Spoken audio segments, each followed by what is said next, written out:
Hi, it's Melissa again, and this is my third video about my freelancing journey. So I thought today I would talk a little bit about some of the mistakes I've made and I've seen other people make. And unlike my other videos, I actually took notes. So the first main issue I see, main mistake people make, especially beginning freelancers, is not charging enough money for their services.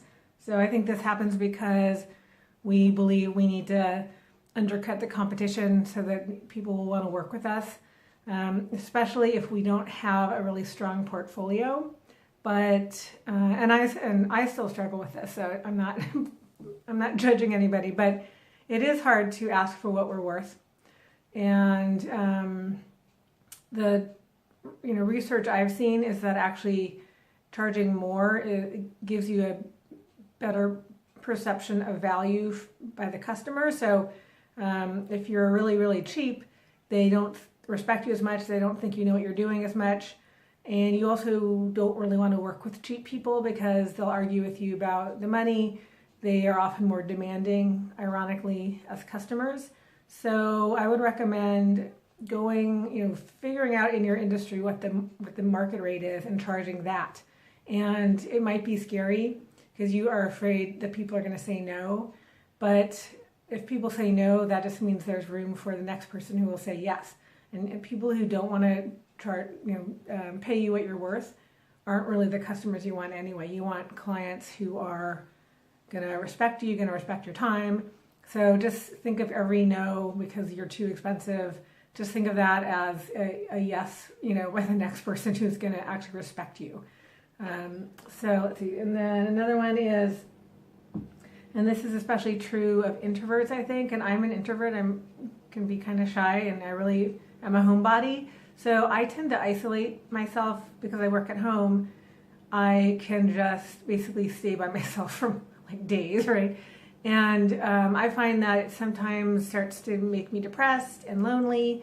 And so I'm really trying to make an effort to get out more, even if it's just to have lunch with a friend or a colleague, another person who works for themselves, because it just helps me get out and engage with the world.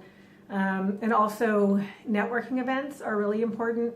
And I know that I tend to, especially in the evenings, just not want to go out. And so I've made excuses to not go to networking events and then later really regretted not going. So now I'm just trying to really remember that, and every time I see a networking event that I think will be helpful, I just make myself go because, excuse me, every time I go, I enjoy it. I meet new people. I make good connections.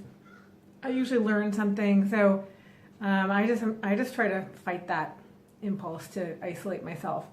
So another thing that I've noticed with myself is that I tend to be avoidant. I don't like conflict.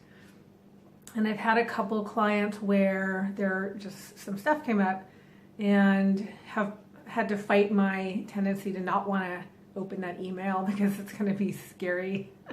Like, I don't want to feel the emotion of the conflict. So I sometimes have watched myself start to be avoidant of clients who I consider, where there's an issue that we have to work out or something like that.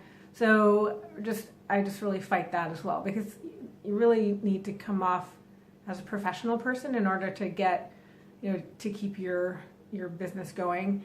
So you need to act like a professional, which means confronting issues as they come up, being polite, trying to compromise when there are problems, that kind of thing. So just try to fight the urge to hide when some conflict or something comes up in your work with clients.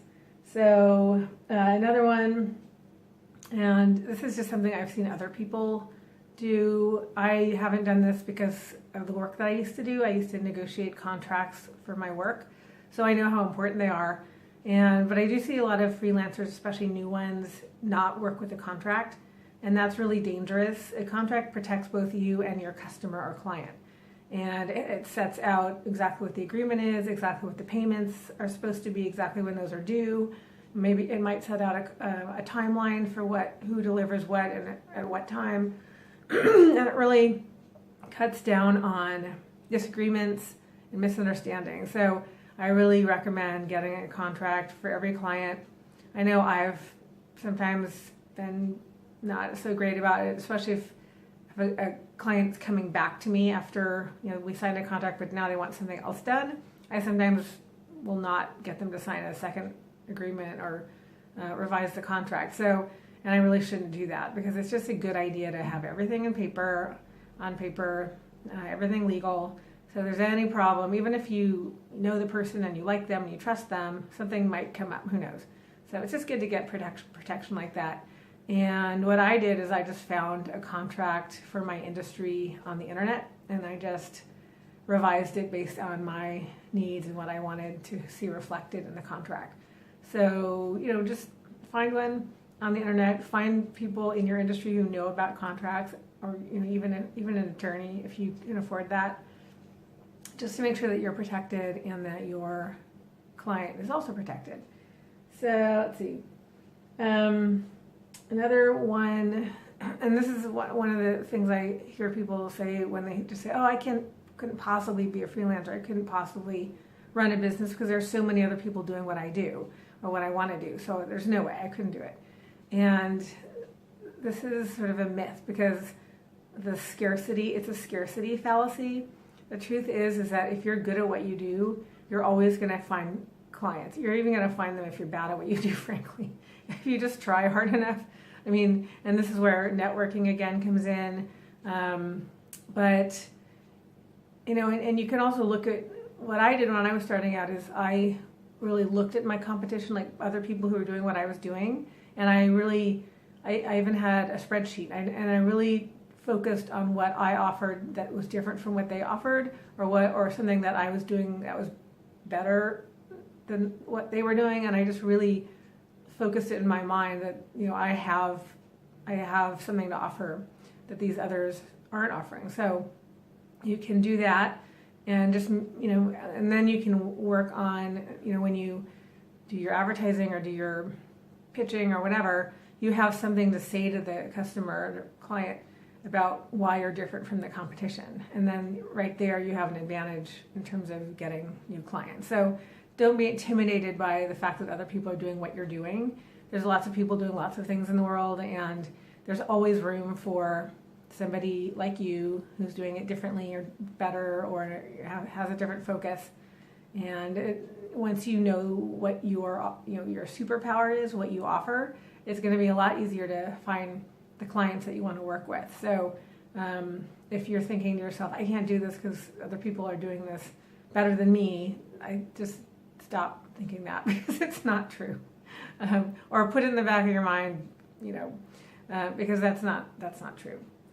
So and another thing when you're just starting out, this happened with me, is that I would wake up at like 3 a.m. in the morning, just freaking out because I was thinking, oh my God, what if I fail? What if this doesn't work? And then if I fail, that means I'm a failure and I'm a loser. And, I kind of conflated it with just my sense of my own value, And so I just get into these panic attacks like, oh God, if I can't do this and I can't do anything and I should just jump out of a window or something. And then I just sort of started thinking about it, and I realized, if I can't make this work, it doesn't mean I'm dead. It just means I'm going to go find another job, like the one I had before. There's always ways for us to make money, even if it's doing stuff we don't want to do. Even if that could be temporary. There's always something else to do to make money. You can, if your business model isn't working, you can change your business model. You can change what you're offering. You can get a temporary job, just to make money. You can, hire a coach. There's lots of things you can do if the first time doesn't work out. It does not mean you're a failure. It means you tried. And one thing I thought about during this is realizing that every business that we interact with in our lives was started by somebody. At one point, it was in somebody's head. It didn't exist. So, and that doesn't mean that we're all going to be the new Wells Fargo or whatever, but it does mean that this isn't that crazy to start your own business. It's actually pretty normal.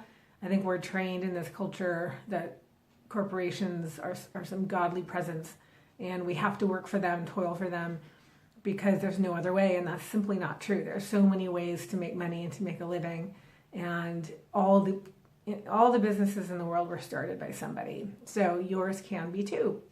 And I guess those are the main kind of mistakes I wanted to talk about that I've seen or that I've done. I think in the next video, I'm going to talk about networking because it's so key. So I hope you found this helpful, and good luck out there, and thanks for watching. Bye.